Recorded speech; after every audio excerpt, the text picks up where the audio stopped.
자, 내년부터 경찰서에 가셔서 출석을 하셔서 조사만 받아도 입건이 됩니다, 여러분. 입건이 됩니다. 입건이 되면 피의자라고 불리웁니다. 그전에는 평상시에는 요즘에는 말이죠. 경찰서 가서 출석해서 조사 받아도 입건이 안 되죠. 그냥 뭐 피고발인 무슨 조사 뭐 이런 식으로 해서 아무 그 영향이 없어요. 그냥 가서 얘기하고 오면 됩니다. 그런데 이제 피의자가 되면 범죄 혐의가 확실히 의심되는 사람이다.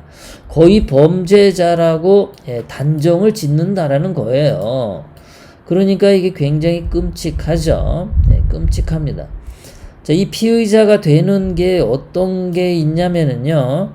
첫 번째, 그 수사기관에 출석을 해서 조사를 받으면 무조건 100% 긴급체포 이건 말할 것도 없고, 영장 신청 이건 말할 것도 없고, 압수수색 검증 영장을 청구하거나 신청한 경우, 조국 같은 경우는 내년에 압수수색 당했었죠. 그러니까 조국 같은 경우 내년에는 피의자가 됩니다. 금년까지는 조국은 피고발인으로 조사를 받았는데요. 조국처럼 저렇게 압수수색 당하거나 체포 당하거나 그냥 여러분들이 그 수갑을 차고 뭐 어쩌고 저쩌고 해가지고 수갑을 차고 경찰서에 갔다. 그럼 여러분들 그냥 무조건 피의자가 되는 겁니다. 자, 부부싸움을 했다. 부부싸움을 크게 했는데 경찰이 와가지고 두 분이 합의하세요. 부부끼리 적당히 하세요. 이랬는데 그 부부 둘 중에 남편이나 아내가 열받아가지고 합의 못해. 쟤를 입건해 주세요. 저 사람 잡아가서 조사 좀 해주세요. 그래가지고 막 울고불고 해서 예를 들어서 남편이 수갑을 채우고 경찰서 갔다. 그럼 피의자가 되는 겁니다. 이제 무서운 세상이 됩니다. 무서운 세상이. 자, 입건이라고 하는 것은 경찰이 검찰에게 이러저러한 죄로 처벌해 주세요 할 때 입건이라고 하고요. 기소는 검찰이 판사에게 이러저러한 죄로 처벌해 주세요 할 때 기소라고 합니다.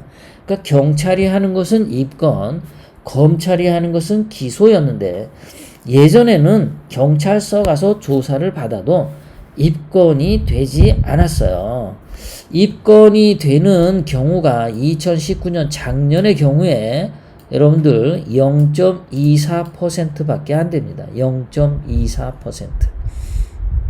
굉장히 적죠. 0.24%. 그러니까 검찰에 접수된 진정사건 35,000건 중에서 이제 0.24%가 입건이 되었는데 이제 내년 돼서 검찰, 경찰 수사권 조정안이 통과가 확실시 되죠. 그러면 이제 경찰도 이제 입건을 할 수가 있어요. 예전에는 이제 검찰이 그거를 했거든요. 검찰의 검사가 이렇게 서류를 보고 걔 입건하지 마, 무혐의 처분해 이런 걸 했단 말이에요. 그런데 이제는 경찰이 이거는 입건이야 이렇게 그냥 하면은 되는 거예요. 자, 경찰이 입건을 무조건 조사하면은 이제 0.24%가 아니라 내년에는 100%가 되죠. 자, 그러면 이렇게 되면 경찰서 가서 조사받으면 무조건 입건이 되는 그런 나라가 되면 자, 대한민국 국민들 국민 특성상 무고죄 엄청 많이 하죠. 상대방 그냥 무조건 갖다 찌르죠. 저 사람 그냥 고발해버려. 저 사람 그냥 고소해버려. 나중에 무고죄가 나오든 말든 일단 고소 고발을 때리면 그 사람 경찰서 가서 조사받으면 그냥 무조건 입건이 되는 겁니다. 이래서 이게 문제가 되는 거예요. 작년에 0.24%만 1%도 안 돼. 1000명 중에 2명 입건되던 때였는데 작년에는 그런데 이제 2021년 되면 1000명이면 1000명이 다 입건이 된다라는 거예요. 참 무시무시한 경찰 공화국이 되는 겁니다. 거기다가 지금 경찰이 고난을 굉장히 많이 주고 있어요. 경찰에게. 지금 현재는 2020년까지는 경찰서에 출석을 하더라도 수사관이 조사자가 범죄 혐의가 없다고 판단되면 입건하지 않을 수도 있고 내사 종결을 할 수도 있었습니다. 그런데 이제 내년에는 이거를 못해요. 무조건 조사를 했다. 무조건 입건입니다. 100%요. 이래서 이게 아주 끔찍한 일인데 경찰분들이 모두 선량하고 청렴하고 양심적으로 한다면은 억울한 사람들이 없겠지만 억울한 사람이 있든 없든 경찰서 가서 조사 받으면 입건이 된다라는 거죠. 이거는 이제 경찰이 뭘 봐주고 어쩌고 할 수가 없어요. 자, 예를 들어서 인터넷 거래를 했는데 사기를 했어요. 근데 그것이 사기를 칠 때 남의 아이디를 도용해서 사기를 치는 경우가 그전에는 많았는데 이러한 사실 확인을 위해 아이디 주인을 경찰서로 부르는 경우가 생긴다는 거죠. 이거 네 아이디였어? 아니면 이거 네가 도용을 당한 거야? 도둑 맞은 거야? 아니면 네가 일부러 그런 거야? 하고 물어보려고 경찰서 오라고 하면 이 사람도 입건이 되는 겁니다. 뭘 알아보려고 와! 그러면은 입건이 돼요. 죄가 있든 없든 경찰서만 갔다 하면 입건 다 되는 거예요. 자, 그럼 입건이 되면은 입건된 피의자의 심리가 어떤지 한번 보겠습니다. 자, 수사기관에 입건이 되어서 피의자가 된 때에는 곤혹스러운 경험을 하게 된다. 그 곤혹스러움은 짐작조차 하기 어렵다. 아무런 죄가 없는 사람도 최종적으로 무혐의 처분을 받기까지 엄청난 스트레스를 겪는다. 심지어 오랫동안 판사, 검사, 변호사로 일하던 사람이나 경찰관으로 있던 사람도 피의자가 되면 불안에 떤다. 그리고 불안과 초조에 시달리다 보면 터무니없는 실수를 저지르게 된다. 이게 그래서 무섭다는 겁니다. 입건이 되면 막 그냥 정신이 혼란한 거예요. 맨날 뭐 뻔질나게 감옥에 왔다 갔다 하던 전과자들은 경찰을 보기를 뭐 친구처럼 볼 수 있죠. 옆집 아저씨를 볼 수 있어요. 그런데 그냥 법을 모르고 경찰서에 뭐 불려다니는 일이 없던 그런 선량한 사람들은 경찰이 전화가 와가지고 고소를 당했으니까 몇 날 며칠 몇 시에 어느 경찰서로 오세요 라는 전화를 들으면요 혈압이 갑자기 오르고 심장이 두근두근 뜁니다. 저의 경우가 그랬어요. 예전에 대한애국당 있을 때 그 당가 게이트 가지고 그 진실을 밝히라고 했더니 제가 고소당했어요 그때. 그래가지고 얼마나 가슴이 두근두근 뛰고 엄청 고생했습니다. 조사를 가는 것 자체도 그렇게 두렵고 불안하고 초조하고 두근두근 되는데 이거는 조사가 아니라 피의자가 무조건 된다라는 것을 알고 전화를 받게 되고 경찰서를 가면 얼마나 불안하겠습니까? 얼마나. 대한민국 국민들이 이제 경찰 보면은 경기를 할지도 몰라요. 경찰서 들어가는 발걸음이 막 후들후들 떨릴지도 모릅니다. 선량한 사람들은 후들후들 떨려요. 원래 뻔뻔한 놈들은 경찰서 드나들기를 지 집구석 드나들듯이 하는 범법자들은 경찰서 가는 게 아주 흥겹겠죠. 룰루랄라 룰루랄라. 야 경찰서 우리 집 또 왔네. 휴가하러 왔네. 잠시 쉬었다 가지. 밥도 공짜 주는데 공짜로 먹고 가자. 이러고 신나지만 선량한 사람들은 안 그렇다라는 거예요. 이게 문제예요 지금. 자, 입건이 되면 공무원 같은 경우는 소속기관에 10일 내에 통보해야 합니다. 무조건. 무혐의 처리가 돼도 수사 경력 자료에 기록이 남습니다. 피의자로 남지 않기 위해서는 경찰분이 집으로 방문해야 돼. 집으로 방문을 해야 됩니다. 경찰서에 가면 안 돼요, 우리가. 그럼 경찰분이 이제 집으로 방문 조사를 하게 되면 이게 이제 물론 우리 경찰분들은 다들 청렴하시고 뇌물을 안 받으시겠죠. 예, 다 그렇다고 생각합니다. 처음에 다 깨끗하실 거예요. 돈 안 받을 겁니다. 뭐 개중에는 어떤 사람들은 경찰서로 안 가고 제발 방문해 주세요 라고 말하는 사람들도 있을 겁니다. 자, 악용을 하는 거죠. 제도를. 그러면 이제 집으로 온다든가 사무실로 와서 경찰이 조사를 할 때 책 속에 뭐 몇십만 원이나 한 돈 100만 원 쭉 넣고 책 좋아하시죠? 책 읽어보시면은 좋은 거 있습니다. 이러고 책을 선물을 하는 거예요. 돈을 선물하는 게 아니라 책을 선물하는 거죠. 그러면 경찰이 대충 청렴하신 경찰분들이라서 다들 안 받으시겠지만 어쩌다가 1% 정도는 받으시겠죠. 그러면은 그 사람을 무혐의 처리한다든가 그렇게 되겠죠. 처음 첫 번째 달은 그렇게 양심적인 경찰분들이 1명 정도 있겠지만 이게 이제 1년, 2년, 3년, 4년, 5년 가면은 이게 소문이 돌겠죠. 저 경찰 말이야, 저 경사 말이야, 1년 만에 아파트 샀대. 뭐 이런 소문이 돌 수도 있겠죠. 저 사람 말이야, 뭐 차가, 저기 아반떼 타고 다니다가, 갑자기 벤츠로 바뀌었어. 뭐 이런 얘기가 나올 수가 있겠죠. 경찰분들이 이렇게 뭘 받는데, 뭘 받는지는 모르겠어요. 좋은, 대낮이니까 무슨 감사 편지 받는 거겠죠. 이런 거 돈 들어간 거 아니에요. 저는 대한민국 경찰분들이 굉장히 착하고 선량하다고 생각합니다. 그런데 이 검찰, 경찰 수사권 조정안으로 경찰에게 막대한 권한이 갈 때 대한민국 사람들은 국회의원 같은 막강한 권한을 가지면 썩기가 아주 쉽죠. 뭐 평상시는 아무 출세도 안 하고 별것도 없는 아저씨일 때는 아주 착한 아저씨인데 국회의원 배지 한번 달면은 아주 더러운 국회의원으로 변하는 게 대한민국의 현실이죠. 이러한 세상이 펼쳐질 수 있다. 그러니까 돈이 많이 들어갈 수 있어요. 이제는요. 더 많이 들어가 돈이. 경찰분들 이제 좋으시겠습니다. 돈 벌고 싶으신 분들은 경찰 하세요.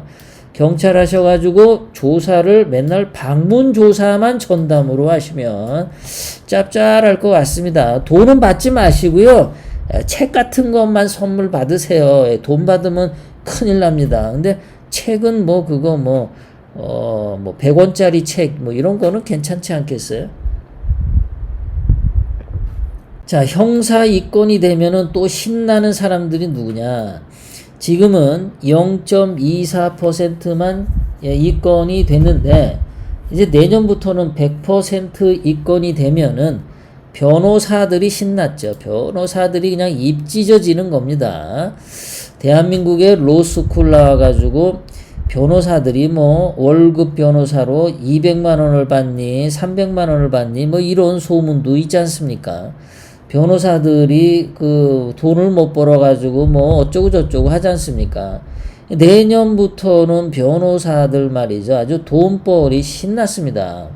자, 왜냐하면 입건이 돼서 피의자가 되면 자, 이거 변호사 사무실에서 변호사들이 자기 광고하는 문안이에요. 형사 입건되어서 고민이신가요? 당연히 고민이 되죠. 형사 입건되면 고민이 된다는 얘기예요. 자, 변호사 사무실로 문의 주시면 절차 등 해야 될 부분에 대해서 상세히 안내해 드릴게요. 그러니까 형사 입건이 되면 복잡하다는 얘기죠. 복잡한 일들이 여러 개가 너무 많다라는 거예요. 그러니까 상세히 알려드린다라는 거죠. 그리고 또 변호사 이 광고가 이렇습니다. 부담 가지지 마시고 부담이 가죠. 예, 부담이 가니까 부담 가지지 마시고 이렇게 얘기하는 거 아니에요? 형사이권 되면 복잡하게 얽힌다라는 거고 고민이 엄청 된다는 거고 부담감이 엄청 높아진다는 거죠. 거기다가 친절한 법률 서비스를 제공하겠습니다. 이거 공짜로 하는 거 아니죠? 변호사 수임료 한 번 하는데 한 400만 원, 400만 원, 500만 원 이러죠. 기본이. 이거 생돈 나가는 거죠. 이게 진짜 큰일이란 말이에요. 이게. 아무것도 아닌데 나는 잘못한 것도 없는데 참고인 조사로 경찰서 갔다 피의자가 되는 겁니다. 변호사들 아주 신났어. 이건 문재인이가 일부러 변호사들 뭐 부자 되게 해주려고 하나? 경찰분들 부자 되게 하려고 하나? 왜 그러나요 도대체 얘가? 조국 같은 경우도 원래는 그 집안을 압수수색했기 때문에 피의자가 되어야 되는데 피고발인이라고 말을 둘러 했어요. 자, 앞으로 대한민국의 이 주사파 좌파 자식들, 주사파 좌파들은 얘네들은 어떤 식으로 하겠습니까? 경찰이 방문 조사하는 식으로 하겠죠. 보통 서민들에게는 경찰이 방문하지 않을 거예요. 그런데 예를 들어서 조국 딸 조민과 관련된 것을 조사해야 된다. 그럼 이제는 경찰이 조국 집으로 기어가서 방문 조사를 하게 되겠죠. 그러면은 경찰한테 조국이 딱 앉아 있으면 경찰이 뭘 조사를 하겠습니까? 그냥 대충 그까이 거 대충 그렇게 되는 거죠. 그러니까 좌파들의 그 상층 계급들, 586의 상층 계급들은 이제 이 제도를 가지고 경찰서에 가지 않을 수도 있는 그런 세상이 되는 거죠. 반면에 우파들에게는 고소 고발을 해서 우파들을 괴롭힐 수가 있겠죠. 이게 이제 상대방 정치적인 반대 세력들을 두들겨 잡기 위해서 심리적으로 이렇게 고통을 줄 수 있어요. 이권이 되면 피의자가 된다라는 게 그만큼 무서운 겁니다. 자, 이렇게 이제 이권이 돼서 피의자가 되면 뭐 핸드폰 조사 다 할 거고, 또 은행 계좌 조사 다 할 거고, 뭐 집안 압수수색 같은 것도 다 할 거고, 그냥 막 하는 거예요. 범죄 혐의가 있다고 가정을 하는 사람이기 때문에. 거기다가 경찰이 이권을 다 해버리기 때문에 정말 이게 끔찍한 대한민국의 경찰국 공화국이 되는 거다. 자, 그런데 우리 우파들도 만약에 전투력이 좋은 사람들이 좌파들을 상대로 고소 고발하는 겁니다. 그러면 좌파들도 전부 피의자가 되고 좌파들도 힘들어지겠죠. 특히 좌파 공무원으로 일하는 자들을 고소 고발을 때리는 거예요. 예를 들어서 내년에 2021년 1월 1일이 딱 지났다. 그러면은 뭐 김현미 국토부 장관 고발해버려요. 고소 고발해버려. 문재인도 고소 고발해버려. 김정숙 고소 고발해버려. 김정숙 아들 문준영도 고소 고발 때려 그냥. 그리고 저기 좌파 공무원 갔다 그 대법원 판사 얘네들도 다 그냥 고소 고발 때려버려. 그 기껏 해야 그래가지고 뭐 나도 그냥 나도 고소 고발한 나도 뭐 피의자 되면 되는 거지 뭐 같이. 그래서 당하면 당하는 대로 똑같이 돌려주면 진짜 그러면은 얼마나 사실은 피곤하겠습니까? 대한민국을 지금 완전히 난장판으로 만드는 건데 또 우파가 좌파를 고소 고발하면은 그건 또 조사도 안 하겠죠. 조사를 받으면 피의자가 되는데 근데 좌파가 우파들을 고발하면 또 우파들을 경찰서 오라고는 득달같이 할 거예요. 안 오면은 또 체포영장 들고 와서 금방 또 체포해 갈 겁니다. 그러니까 좌파들은 조사 안 하고 우파들만 조사하는. 이래서 내년부터는 정말 대한민국에 이거 정말 큰일 난 것 같은 완전히 코로나로 지금 코로나 공포로 대한민국 우파들을 들들들들 볶고 억제하고 사랑제일교회 정광훈 목사님 같은 경우 저렇게 강권적으로 구속시키는데 이제 내년에는 저거 고소고발로 피의자 되는 거 저게 진짜 심각한 일이네요. 예, 정말 힘든 일이네요. 그러니까 올해 개천절 10월 3일 개천절하고 10월 9일 한글날 이때 정말 많이들 모여가지고 문재인이를 진짜 청와대까지 쳐들어갈 수 있으면 딱 좋겠습니다. 정말 그러한 일들이 있으려면은 또 우리 애국 시민들 중에 또 다치는 분들이 있어서 그게 걱정인데요. 어쨌든 뭐 청와대를 쳐들어간다고 해도 막아서 못 들어갈 텐데, 약간 그 자기 신체를 훼손하거나 또는 위험에 빠뜨리는 그런 거는 하지 않으셔도 될 것 같습니다. 어쨌든 많은 사람들이 광화문에서 예를 들어서 서울역까지 다 채웠다. 그 정도로 많은 사람들이 나왔다. 그러면은 그거 정말 전 세계의 뉴스감이 되고 그 엄청난 압박이 문재인한테 가해지게 될 겁니다. 그렇게 엄청난 사람들이 정말 많이 나오면요, 경찰 고위층이나 군대 고위층이나 문재인 주변에 있는 그 자들 중에서 흔들리는 자가 있고 문재인에게 뒤통수를 갈기는 그런 사람들이 나올 가능성이 높아요. 그러니까 얼마나 많은 애국 시민들이 10월 3일 나오느냐, 이런 것들이 영향을 많이 준다라는 거죠. 지난번 광복절 광화문 애국 집회에서도 문재인에게 심리적 타격을 엄청 많이 줬단 말이에요. 문재인은 두려워하고 있는 거예요. 너무나 그 애국 시민들이 광화문에 또는 시청 앞까지 또는 남대문까지 엄청나게 많은 국민들이 모이면 문재인도 쫄릴 수밖에 없습니다. 우리는 총칼을 들지 않았지만 많은 수가 서울 시내를 뒤덮어버리면 거기서 문재인 퇴진을 외치면 문재인은 내려와야 됩니다. 경찰들이 시민 편이 돼줄 가능성이 높다라는 거죠.